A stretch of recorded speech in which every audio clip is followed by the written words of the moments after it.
Nawa to gra, którą możecie wesprzeć na Kickstarterze, link znajdziecie w opisie. Ja zaś dzięki uprzejmości autora miałem możliwość przetestować jej prototyp.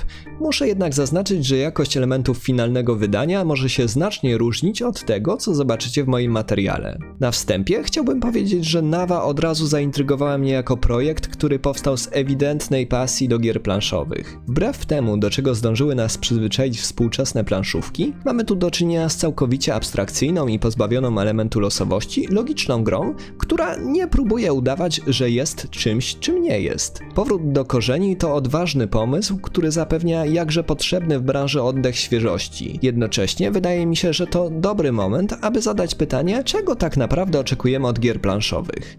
O tym za chwilę, ale najpierw kilka słów o samej grze. Każdy z graczy zaczyna rozgrywkę ze stosem pionów w kształcie dysków w wybranym przez siebie kolorze. W swojej turze możemy poruszyć po linii prostej dowolną liczbą pionów ze stosu o tyle pól, ile pionów przemieszczamy. Kończąc ruch na pionach przeciwnika, zajmujemy je i możemy traktować jak własny stos. Jeśli w wyniku ruchu pole, z którego poruszyliśmy piony, pozostanie puste, należy położyć na nim kostkę w kolorze aktywnego gracza. Zakończenie ruchu na polu z kostką powoduje zbicie jej z planszy.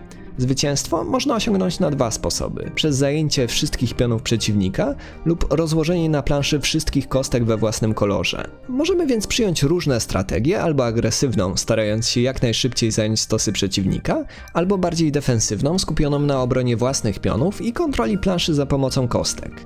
Co ciekawe, Nawa oddaje do naszej dyspozycji dwie plansze. Kwadratowa, choć mniejsza, pozwala łatwiej ufortyfikować się na swojej pozycji, zaś na planszy o kształcie heksagonu każde pole może być atakowane aż z 6 stron, co wymaga od graczy stałej czujności. Całkowity brak losowości sprawia, że zawsze wygrywa lepszy taktyk, zapewnienie jednak różnych sposobów na zwycięstwo sprawia, że jest tu sporo możliwości strategicznych, które możemy wypróbować w kolejnych rozgrywkach. Jak powiedziałem wcześniej, Nawa to gra bardzo samoświadoma i uczciwa. Autor nie zdecydował się na sztuczne okraszenie jej abstrakcyjnych mechanizmów tematyką science fiction czy fantasy, choć jak pokazuje przykład recenzowanego już przeze mnie Tashkalar, dałoby się to zrobić. Tu pojawia się jednak pytanie, czy jest to zgodne z oczekiwaniami graczy. Z jednej strony często słyszymy narzekania recenzentów na sztucznie doklejony do ciekawej mechaniki temat, z drugiej wydawcy nie przestają się prześcigać w wymyślaniu coraz to nowych światów, które można byłoby przenieść na planszę. Ja uważam, że sukces takich gier jak Sagrada, Azul czy może nieco mniej znanego, ale również cenionego przez graczy projektu GIPF jest dowodem na to, że na rynku jest miejsce na tego rodzaju gry. Jednocześnie, patrząc na te tytuły, stwierdzić można, że kluczem do ich sukcesu poza mechaniką jest wysoki poziom jakości wydania. Czy można go oczekiwać od Nawy? Na podstawie prototypu nie jestem w stanie tego jednoznacznie stwierdzić, ale świeży i interesujący pomysł zdecydowanie skłania mnie, aby dać autorowi szansę na wykazanie się i na tym polu.